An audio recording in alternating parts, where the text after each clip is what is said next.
Hello, Internet, and welcome to episode 8 of the ProduceCast, the Produce 48 and Produce 101 podcast dedicated to AIZWON, 101, and I guess IOI whenever they come back from the dead. I don't know. 2021.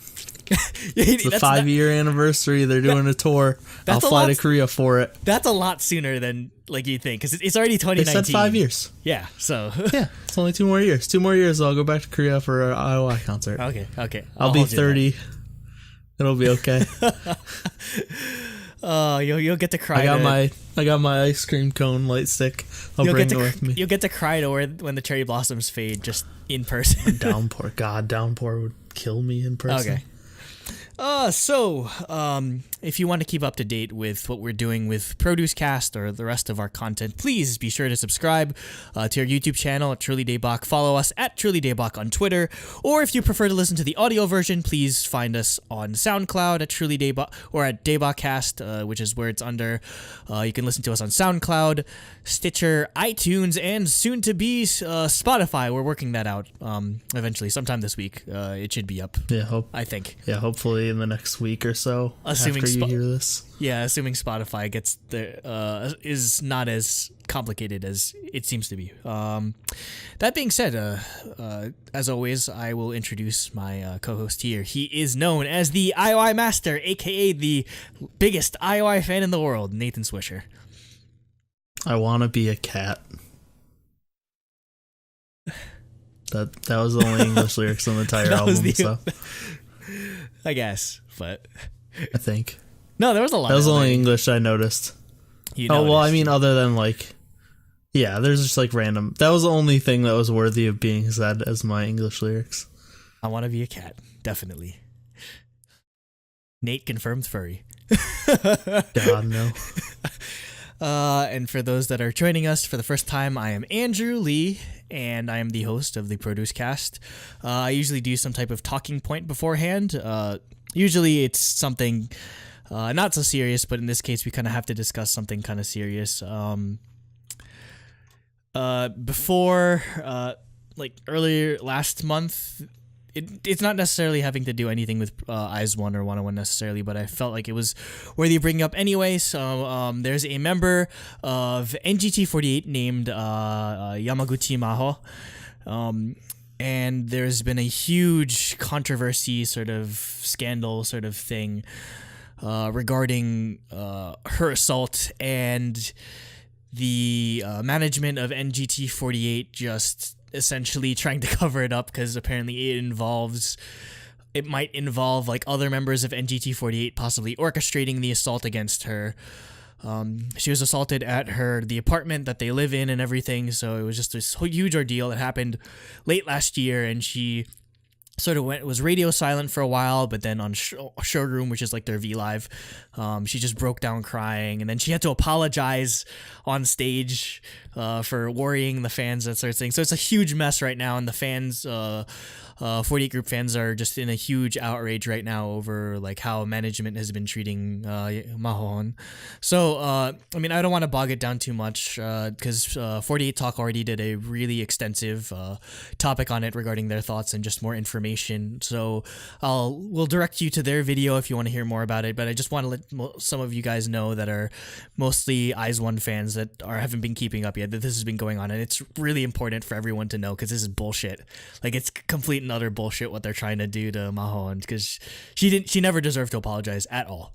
Yeah, it was a weird, really messed up situation. And I know some news sites picked it up, and their CNN headline was the Japanese idol has to apologize for being assaulted.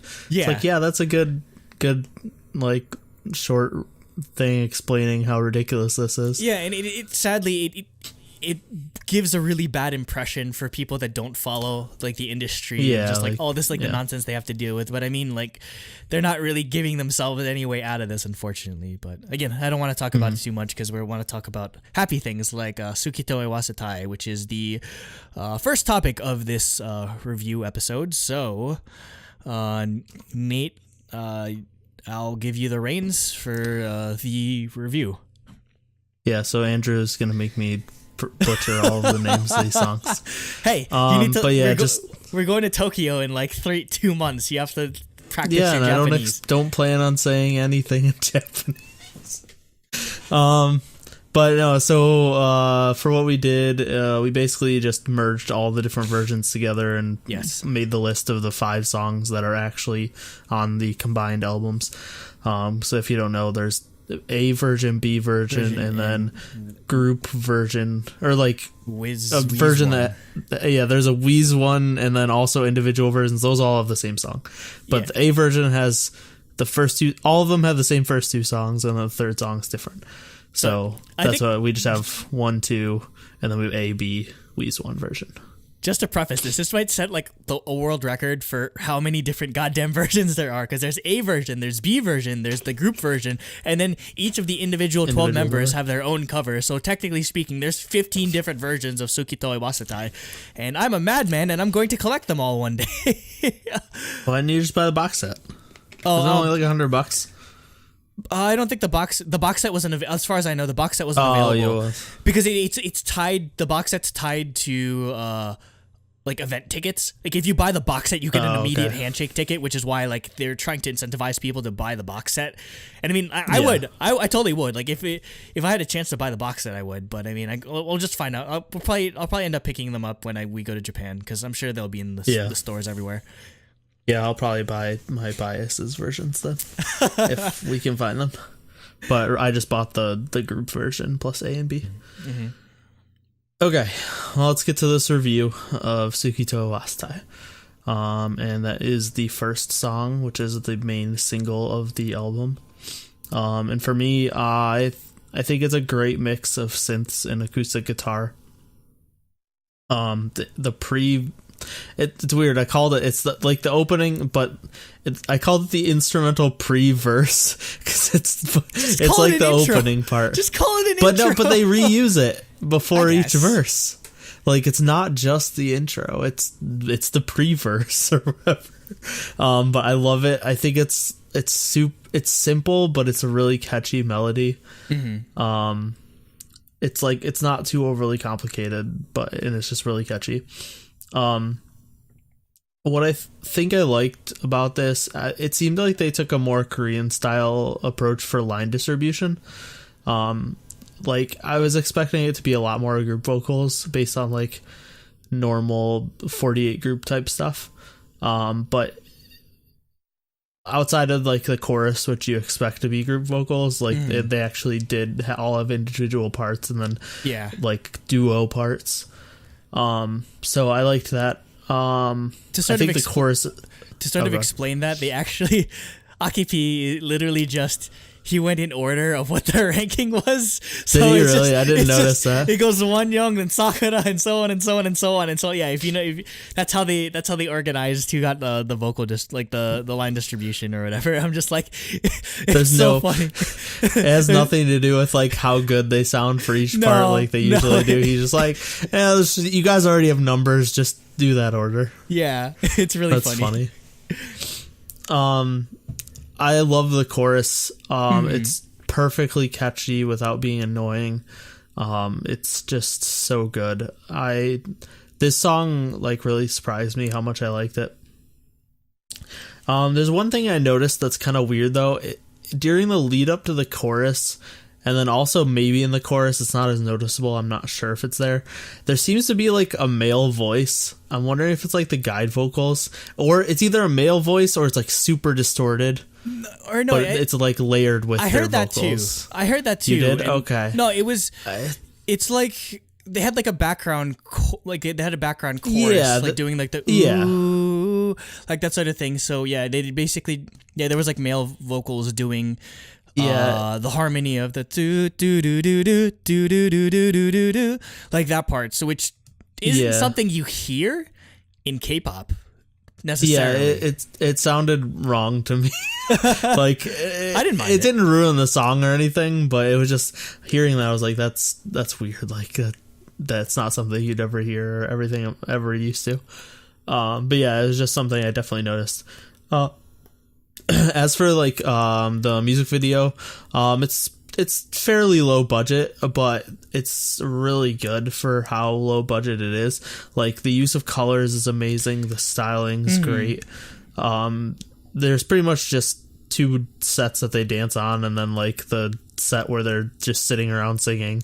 Yep. So yeah, it's not like there's a ton going on, but the use of color and stuff is fantastic. And then I definitely want to shout out the choreo, because there's 2 sets of choreography for the song, which is ridiculous. There's like the regular choreo that they just do that like any group would do, but then there's also this trench coat choreography. Yep. Which is super unique. Other than the weird flashing move at the end, which is bothers me, but the rest of it is really cool. Because their hands are in their pockets the whole time, so it's all footwork. And that was just really unique and cool.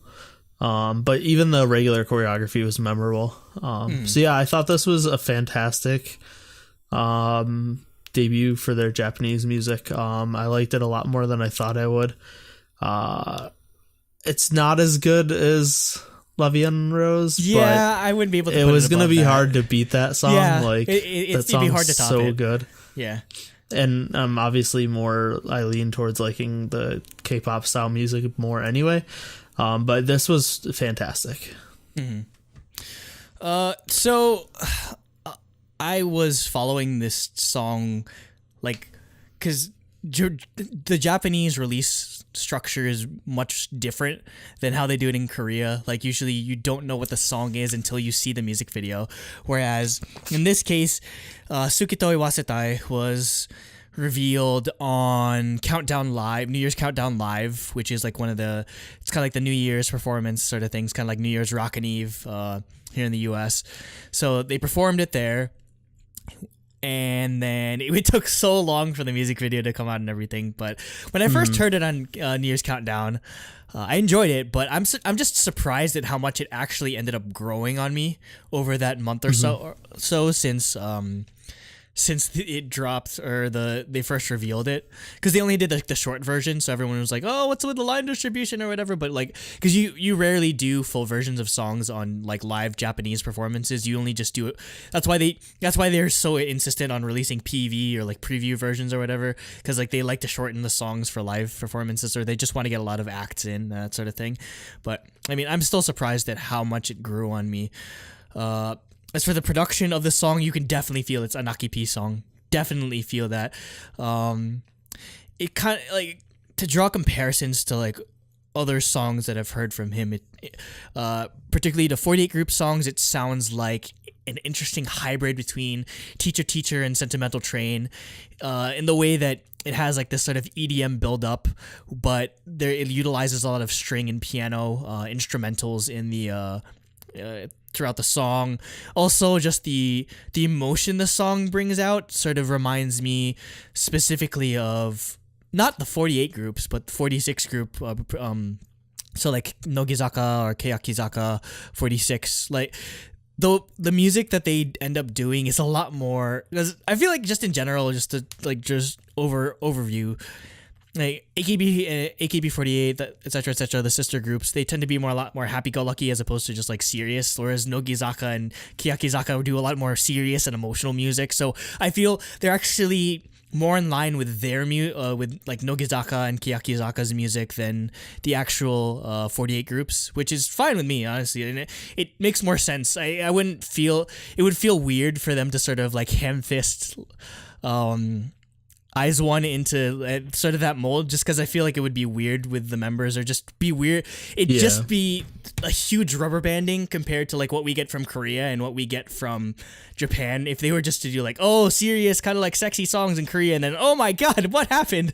Like, when you go over to the Japanese music, I think it'd turn a lot of people off, in fact. So, and I think just one of the biggest worries I had was, is this AIZWON gonna be a K-pop group that moonlights as a J-pop group, or are they truly going to like do the dual concept, or they're going to be commit to both. And I think hearing this song immediately, like all my worries were alleviated almost instantly, because you can tell just how much work they put into this. Like they weren't half-assing this Japanese debut just because they're not like AKB48 or whatever. They definitely put a lot of thought into it, particularly this song. Just other details that I'd like to note down. It's interesting how J-pop and the difference between J-pop and K-pop. Mostly J-pop songs, they love to change the lyrics of the second chorus, whereas I noticed that. Yeah, so it's Suki to Iwasetai the first time round, and then the second time round it's Suki to inasai. Like they like to sort of like change the lyrics completely. So that's just a interesting sort of detail. Another thing I was impressed with, I know you couldn't really comment on it necessarily as much because you're not as familiar with Japanese, but I think K-Line did an awesome job with the pronunciation for the most part. Especially, I'd have to give props to Wonyoung. Like, her pronunciation was really good, and I ended up seeing some of the like the live performances they did in some of the interviews, and she did really good in her pronunciation when doing the interview, whereas Eunbi on the other hand was like she kind of forgot some words, which is kind of funny. As for the actual music video itself, I looked into the director, whose name is Kazuda Ikeda, who directed a lot of Keiaki Inogi's 46's MVs, which so perfect fit there. The color correction that they use, or like the color palette they use, is excellent. Like, again, like you noted, we have to bring up like the giant. Is it like a giant pile of trash? I honestly don't know what that part is. Yeah, I was confused too. I mean, okay, I guess, but I mean, it wasn't weird. It's just still colorful or whatever. Yeah. An interesting part is that during the bridge, like there's actually a part where like the confetti and like the bags are falling in reverse. Like they reverse the footage, but you can't really notice it, like or whatever, because they're not like moving or anything. The outfits are. It's different than what they do in Korea, and I feel like there was a lot of people that were kind of like, they didn't like it as much in comparison to like what we were expected to like see in K-pop. But I love it. I love it because as opposed to like 48 Group, where everyone has mostly the same outfit, it's the same outfit, but there's still slight variations for each of the 12 members. So like different details and that sort of thing. So I love that. It's kind of like Perfume does the same thing as that, but they only have 3 members. So it's uniform, and they still are able to showcase individuality to some degree. Yeah. For that trench coat choreography part, Eunbi is. It's not confirmed necessarily, but I double checked this, and it seems like she's wearing a skirt that's designed by ANGB, which is the brand that Murasesai actually designs for. So I think that's one of Murasesai's designs that that she's wearing. So that's really cool to see them sort of incorporate that. And you talked about the choreography already, but yeah, you do have to. It might not be anything too complicated necessarily, especially with what they do in the live versions. But I'd say the footwork of that trench coat part, and also like the lighting of like it's just like it's literally just like dark or like nighttime, and it's just the main light source is just like the neon like stands or whatever. Just everything about it was perfect. Like light posts, different colors. Mm-hmm. But yeah. Now that I'm actually starting to learn dance, like I can I'm able to comprehend just how hard footwork is. So the footwork that they have in this, it's almost like tap dancing to some degree. It's just incredibly complex. So like don't sleep on this or that part of the choreography if you weren't necessarily impressed or weren't like blown away by it compared to what we're usually used to in K-pop. Mm-hmm. Okay, we'll move on to Kenchanayo. Kenchanayo.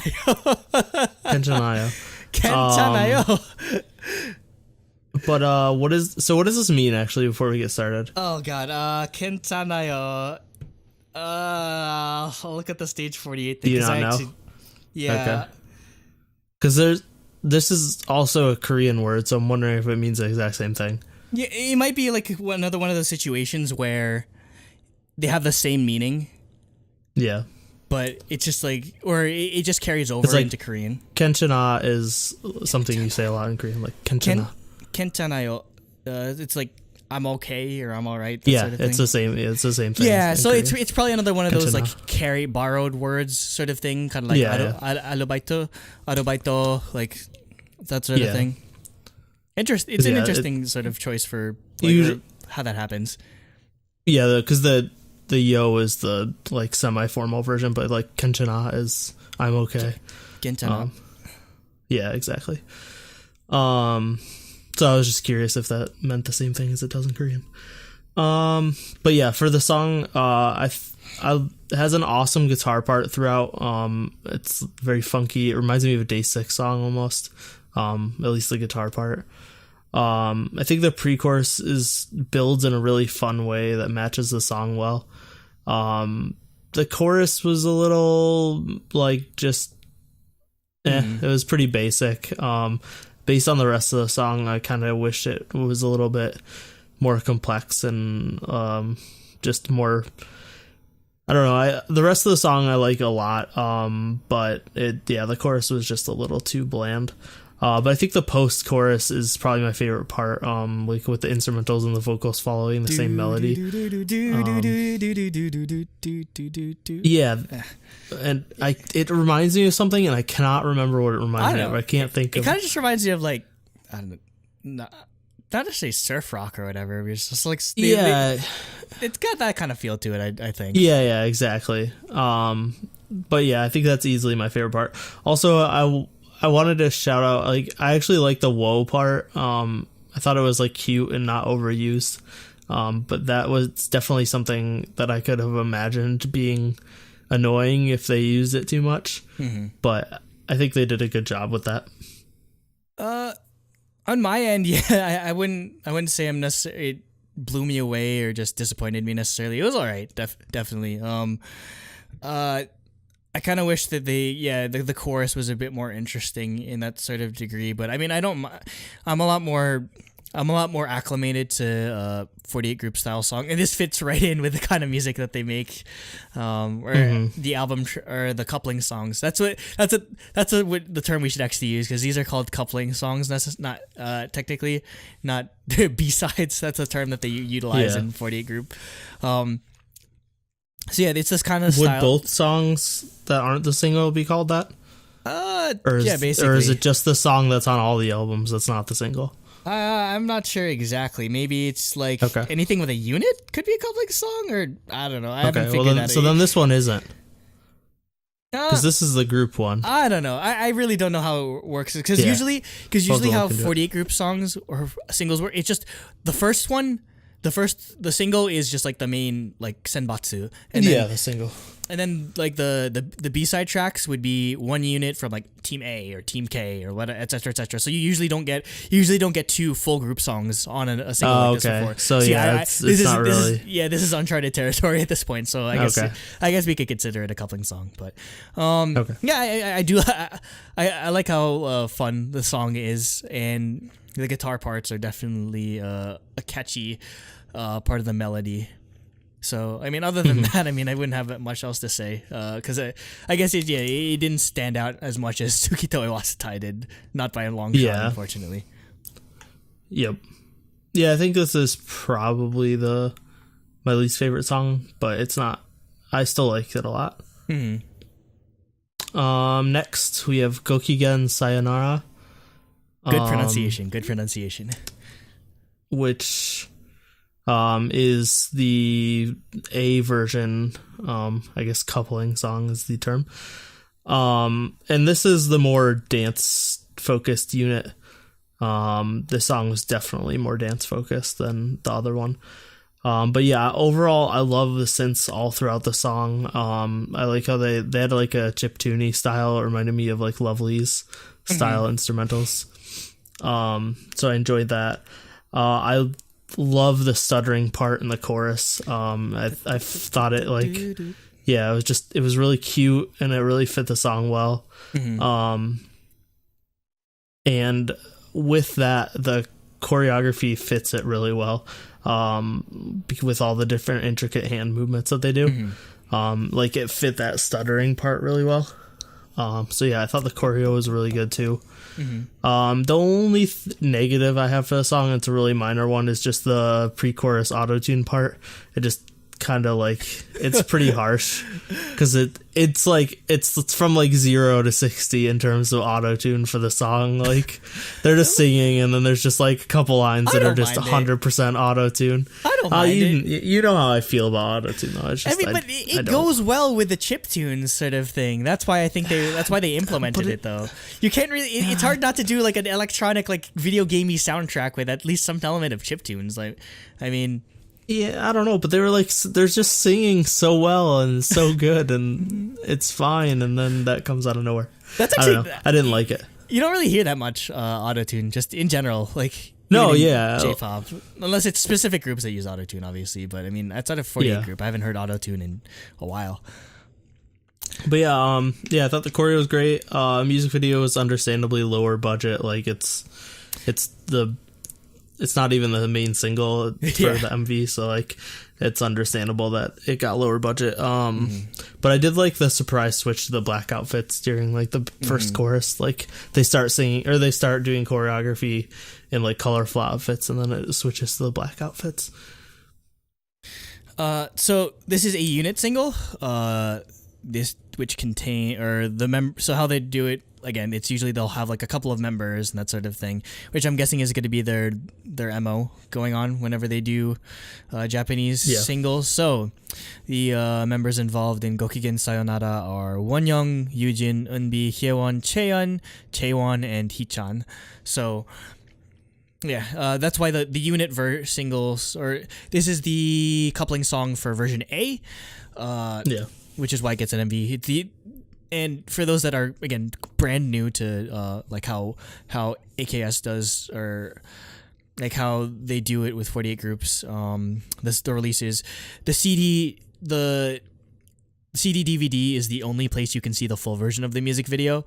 Like they only put the PV up, like the short version up on YouTube. And it sucks because you're stuck with the 480p version of it because it's on a DVD, so you can never see it's like a 1080p version of like the full music video, which sucks. But I mean, what are you gonna do? That's how Japan is. That's why they're trying to incentivize you to buy the physical CD. So anyway, as the actual song, this might be my favorite album track from AIZWON, Korean or Japanese. Just like that's how much I love this song, in all honesty. Because I really love the chiptunes nature of it. It kind of reminds me of something that, like, especially during the chorus, like if you listen to like that melody that the synth is going on during the chorus, it kind of reminds me of something like DJ Tack would do, the guy that does like all the remixes and everything. That, or something Claris would do. Claris is a like anisong sort of group thing, so I'm definitely getting those influences from it. Pronunciation and everything is solid. I love the vocals for it. Despite the melody obviously not breaking, or like it's not anything like groundbreaking in terms of a song or like lyrics or like vocal performance, but I love it so much. Partially just because of the irony of a song being called Gokigen Sayonara, and it's just super happy-go-lucky, because for those that don't know, this is your Japanese lesson of the day. The word sayonara. I don't know what Gokigen means. Gokigen is kind of like a I don't know, just a formal like greeting sort of thing. You could if you've played Persona, you've heard Gokigenyo from the dude from the Velvet Room. Yeah, Gokigenyo is sort of like a sort of formal greeting, and the word sayonara is how you say goodbye to someone if you're never seeing them again. Like that's like if you ever watch anime or like a drama or whatever, when someone says sayonara, that's like the dramatic moment, and like, oh my god, like what are that? Like they're never gonna see each other again or whatever. So,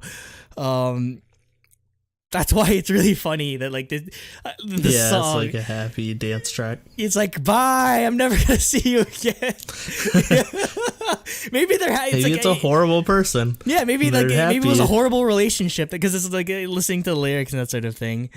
Actually no, but even the second verse or the second chorus is like Suki ni sayonara, or Suki, like like they're saying that they love you and goodbye or whatever. So I'm just like, wait a second, what's going on with this song lyrically? I don't know. It's just funny, just how it's literally called. You think a song called Gokigen Sayonara? Like when I first saw it, I thought, oh, it's gonna be like an emotional ballad sort of thing, and that'd be awesome to see from AIZWON. But it's just a really happy electronic song. But I love it anyway. Yeah, I love it anyway. So. Next we have Neko ni Naritai. Yeah, Neko ni Naritai. What is it? Does that just mean I want to be a cat? Yeah, it means I want to be a cat. That's what I figured. I know Neko is cat, so. Yeah, the funny thing is I was on Reddit, and like when they announced the title like a while back, and somebody's flair was Nako ni Naritai. So it basically just means I want to be Nako. I want to be Nako, which is amazing. Yeah. But yeah, for this song, it's funny because I actually like this song the best. Of course. Why else? Well, no, it's not even because Nako's in it. It's just, I like the more laid back feeling. This is, like I said, the last song was definitely the dance focused unit, and this is definitely the vocal focused unit.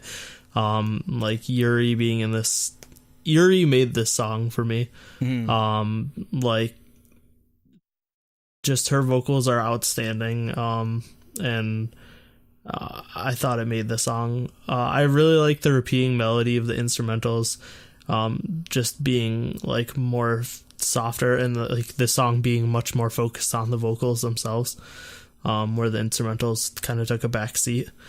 I thought the chorus was good. I like the inclusion of like the flute sounding synth. It's kind of faint, but it's there for the chorus. I thought that was good to change it up a little bit. And despite the line being dumb, the line where they repeat "I want to be a cat" twice for like the super altered vocals, but it's like the super altered vocals. I actually thought that was cool sounding. I liked that.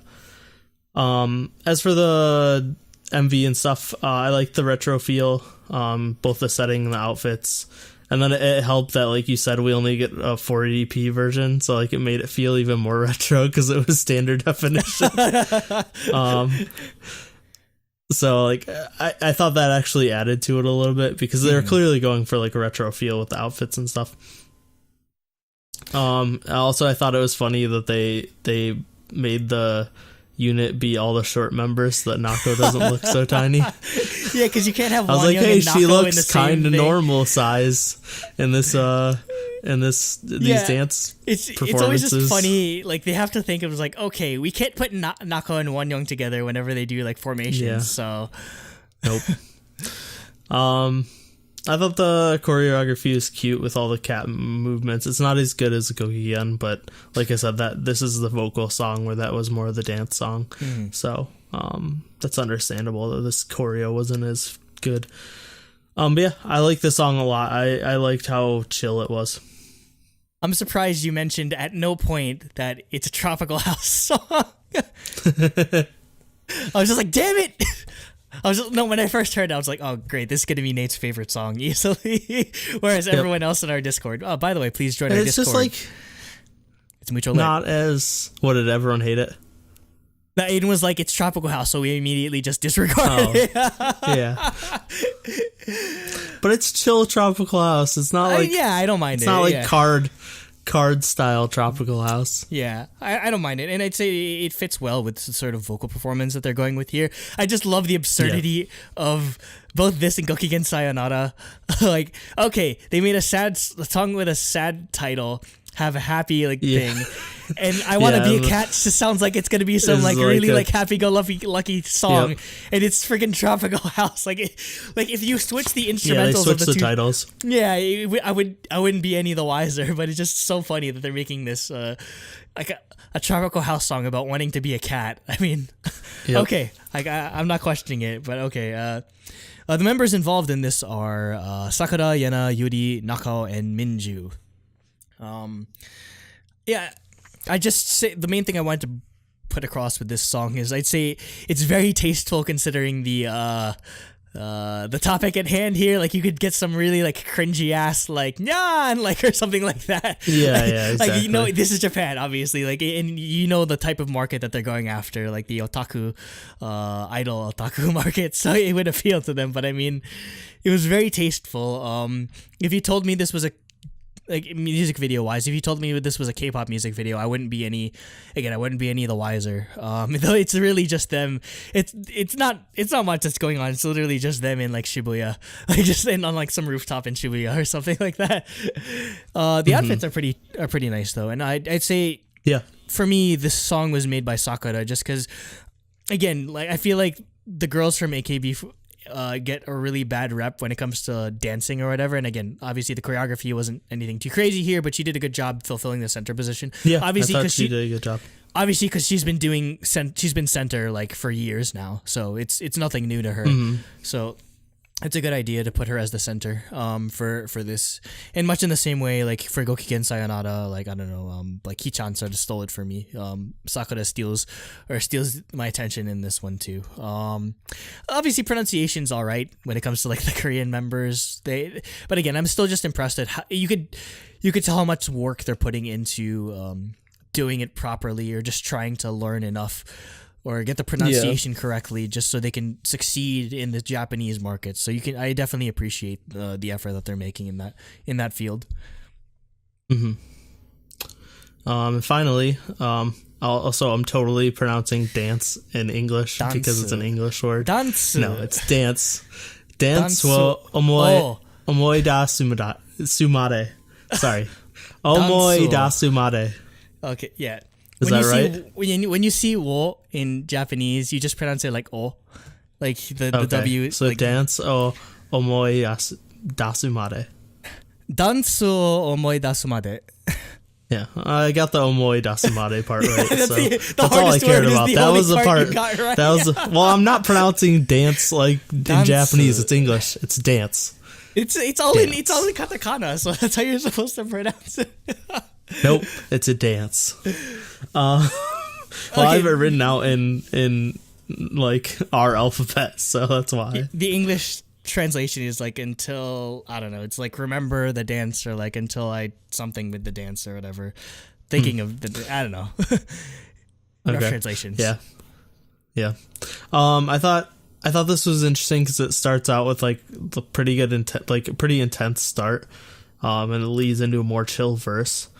And I like how the chorus had like a really quick melody, contrasting that like more laid back verse. And I liked the short, like quick piano lines that are throughout the song. Those definitely caught my attention. The only negative I have is the high note ending the intro is like a little rough. It was not in tune. I was like, they should have re-recorded that. I don't know what's going on there. No shade at Wonyoung or Sakura. They're obviously not the vocal, like they're not the vocal talent here. So it's giving them a high note might have been a bit too much on that end. You should have kept it more within their vocal range. Yeah. So outside of that, I actually liked most of the song. I don't think anything stood out to me a ton, but overall I do like the song a lot.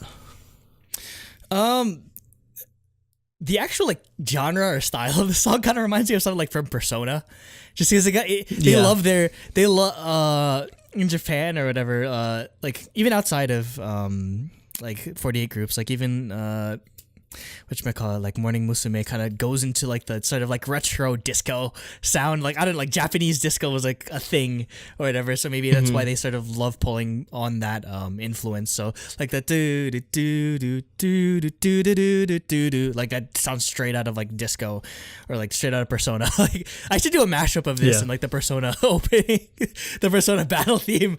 Like you know that thing that they do in our Discord, like you put two songs, or you put two the mashup generator sort of thing. Generator thing. Yeah, I'm gonna do that. I'm sure I'm gonna do that after this. I want to see how it turns out. So yeah, this is Wonyoung and Sakura. It's like the center coupling song. Is that how this works? Like it's just them? Yeah, it's I didn't just even them. notice. It's just Wonyoung and Sakura. Yeah. Yeah, that's how I guess. Yeah, that's their MO. Is every B-side is going to be a unit song. The unit. Okay, I didn't realize. I assumed, well, just because this was the group version or whatever, I was like, okay, this might be like. Yeah, that's the funny part. It's called song. the group. It's called the Iwasetai version, but they only have 2 members in the actual like coupling song that's included. The song, yeah. Yeah. I did like the verses, but I'd say where it kind of fell short for me is, and this is kind of. I don't know who got the exact production credits, but it must be Aki P, just because the way he writes his choruses or the way he writes lyrics sometimes is kind of like a mess. Like the chorus is like it sounds like they're rushing through it, so it kind of sounds messy. It was the same sort of thing with the IZ4648 song where it's like do do do do do do do do. Like for the verses, it sounds impossible. Like when you saw like when you saw the non-Japanese members, so like when you saw like Wonyoung or like the like Unbi or whatever, the rest of them doing it, they're just like because it's so fast, so they're not really like. It's obviously going to be like a struggle for them to sort of hit the pronunciation correctly just because it's super fast. Yeah. But I mean, other than I'd say if anything, that's what kind of ruined the song for me. Is just like the chorus was just kind of a mess compared to like how much I loved the verses. So it ended up kind of being like the least favorite of mine. So yeah, it's basically if they just rewrote the verse, I would have loved the song a lot just because I love the vibe of it. But otherwise, actually, you like the chorus? I like that it's faster because it contrasts the verse. It didn't sound rushed to me. I don't know, but I mean I can understand not liking it. But I like it just sounds like they're trying to. It sounds like it just sounds like it's completely off time compared to like the instrumental. It's like just like the amount of syllables that they're trying to fit into like the beats is like it's kind of it kind of sounds like a mess. But I mean, other than that, I don't hate the song. If anything, I just love the vibe of it still. So. Okay, that's it. So let's do our ratings. And actually, I want you to do your rating first because I want to see you go for it. Because you're the 48 group fanatic J-pop person in the channel. So I want to see what you gave it.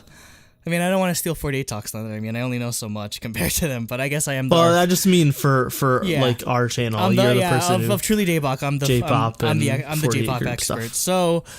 So, okay. For those that are just recently joining us or that aren't regulars of the Daebak cast, we recently changed our scoring system for albums, where it is now a 7 out of, we get out of a possible 7 points for the music score and a 3 points still remains the same for concept score. Essentially, we just got rid of the bias point. How I personally do it is I split that 7 points into 3.5 and 3.5, one half going to the single itself and one half going to the album tracks or coupling songs in this case. So, in this case, I ended up giving 3 out of 3.5 to the single just because I felt this was excellent. And again, I don't know. I wouldn't necessarily say I had high expectations for it, but I was worried about how the song would turn out, and I'm just super relieved that it's a good song. I'm just super relieved that it's so good, and it gets stuck in my head like all the time. Like I know you sing like Suki to Iwasetai. Again, it's that catchy element of it, and I know that's not if it's getting stuck in your head and you're not really like that big on like J-pop songs or like Japanese. You think Japanese songs are the devil when it's K-pop groups. That's a sign that it's a good song. So. As for the album tracks, I gave it a 2 out of 3.5. Again, I'd say the standouts for me personally would be the two main the songs that got the MVs, so Gokigen Sayonara and Neko ni Naritai. They're probably the ones that I'd return to the most. That being said, like Kenchanayo and Danso Omoidasu Made aren't necessarily bad. It's just it's nothing that I'd honestly like go out of my way to listen to often, so that's why I just sort of give points against that. My concept score 3 out of 3. I loved most of that's going straight to the Suki to Iwasetai music video. This might be one of my favorite music videos of the year, in all honesty, just because I love, again, as a designer, I'm really big on color, and the use of color on it just won me over immediately, and just the outfits and everything is just straight up my alley. Like, it appeals to me so much in a way that even some like 48 group AKB48 songs and outfits and music videos don't to some degree. So I'm just excited to see what we get from them again when they make their next single in Japan. So that would total out to a straight 8 out of 10. Yep. So for me, I gave it a 6.5 out of 7 for music. There was only minor gripes I had with a couple of the songs, but overall I thought everything on the album was really good. I think part of it is it exceeded my expectations. You had low expectations a lot going in? more. So yeah, I mean I didn't think anything would be bad. I just didn't think I would like it as much as I do. Mm-hmm. If that makes sense. So yeah, I think almost all the songs impressed me, and there were only minor gripes with a couple of them. So yeah, 6.5, and then I also gave the concept a 3 out of 3 because I thought the choreo was fantastic, the styling was fantastic. I'm not gonna knock the music videos for being low budget. I thought they were all good. Mm-hmm. So yeah, I gave it a 9.5 out of 10. Holy hell. Which is not what I expected, but I guess normal Nate's back after CLC punched me in the face a couple times. Oh man. Back to giving a bunch of high scores. What'd you give Lavian or Color Eyes? Yeah, what'd you give Color Eyes? 10? Either 9? Either a 9 or a 10. We weren't doing 0.5s. Yeah. So it was either, I don't know if I would have given it a 10. Okay. You would have given it a 9.5 or 9? Well, I'm saying I think I gave it a 9. I'd probably give it a 9.5 if we were doing 0.5s. Okay, so you like it as much as you did Color Eyes, so that's I love surprise. Because I mean the B-sides on Color Eyes are I like a lot, but they're not amazing. Yeah. They would definitely knock it down 0.5, but Levy and Rose and the songs from Produce 48 are fantastic. And then I think the styling was great. So yeah, I would probably have given that a 9.5. Yeah, I'd say just how I rationalize it is, I like La Vie en Rose a lot better than Suki to Iwasetai, but I love the album tracks on Suki no Iwasetai way better than Color Eyes, and that's nitpicking at this point because I actually like the I still love the Color Eyes album tracks. So I mean that's just a again, if you had to rank them all, but I mean, just them going between two companies like this again. There's the people producing the Korean songs are way different than the people that are producing the Japanese songs, and for them to be able to balance that out in terms of quality and in terms of it being cohesive to some degree that should be something that's noted and respected, because that's not easy. That is not easy at all. Because most K-pop groups, when they promote in Japan, it's just the same Korean company giving them the songs and just adapting into Japanese. But for something like this to work so well as it has, amazing. Before we close up, we usually have our third chair, Jacob, here, but he's away at his dad's house currently. But he did give us his notes on the Suki to Iwasetai album, so I'll read it off. Quote: "As to be expected from the Japanese debut of a group partly comprised of AKB48 members, this mini-album is distinctly Japanese in style, in contrast to the releases we get from other K-pop groups who usually stay closer to their Korean roots musically." Yeah, that's something that we noted as well. "That isn't a bad thing, especially since a lot of the songs on this reminded me of older K-pop in the era when it was more influenced by the music of Japan rather than the United States as it is today. I think this album ends up being a decent medium between K-pop and J-pop fans expect from their groups. Though it definitely is weighed towards J-pop end here, since it is a Japanese release after all. In the songs, one thing I did like was that there was a definite focus on the vocals as far as the mixing goes, which is something I've expressed that liking in the past. The instrumentals are fairly simple for my taste, though that might just be because they weren't mixed to be full enough, full being in quotes. This is probably a stylistic difference in Japan and Korea music. if I were to guess, though. Yeah, that's definitely one thing. Just like how they mix songs is definitely different between the two industries. And he continues, overall, I think all the songs were at least decent, and although it might dip to the side of J-pop than some might expect, it's certainly fair of them to take on a form more similar to AKB48 than they would of a group like IOI for this release. The music video for Suki to Iwasetai also stood out to me as well, especially with the color effects they had on the asphalt during the choreography sections. It was very visually pleasing, definitely. So his score is a 5.5 out of 7 for music, a 2.5 out of 3 for concept, which totals out to an 8. So or a 10 if you can't count. He put 10 by accident. So doing all the math or whatever, that's 8. It's 8.5. Yeah, it's an 8.5. So no shiny there, but I mean, I'd still recommend this album definitely. I'm just still impressed with how this ended up turning out. Just because I don't know, I was just really nervous, and I hope that. Again, if you're a K-pop fan primarily, please pay attention to this release. Don't ignore it just because it's mostly a Japanese release. Like you can tell the work that they put into this still. If you're interested in buying it actually, and if you're trying to figure out how to do it, there's a couple ways. The way I used is to buy it off of Bai is this forwarding website. Like they're able to like get Japanese exclusive products and send it overseas to wherever you are. So what I did is I bought Type A and Type B off of here, and then it's the official IZONE Japanese shop, so they have like merchandise and everything. And you buy it, they'll send it to the warehouse, and they'll send it to you. I was supposed to get my albums today, but no one was here for the signature, so I have to pick it up tomorrow. I wanted to show off, like, I don't know if there's photo cards or not, but I wanted to show that off, but I'll just put it up on Twitter or whatever. So yeah, if you're interested in buying the albums themselves and supporting them, they're breaking like Oricon records or something like that, or just like they're doing incredibly well for their first few days. So if you were interested in buying it, obviously visit the official IZONE Japanese website or shop on Bai. You can't separate those two. They are attached at the hip for the rest of their lives. Honestly, like I hope they end up in the same group. Honestly. Oh no, they have to be. They have to be in the same group. If they're not in the same group, there's no point. There's honestly no point in them in Pledis doing anything unless they're together. Honestly, because at this point they've been training together.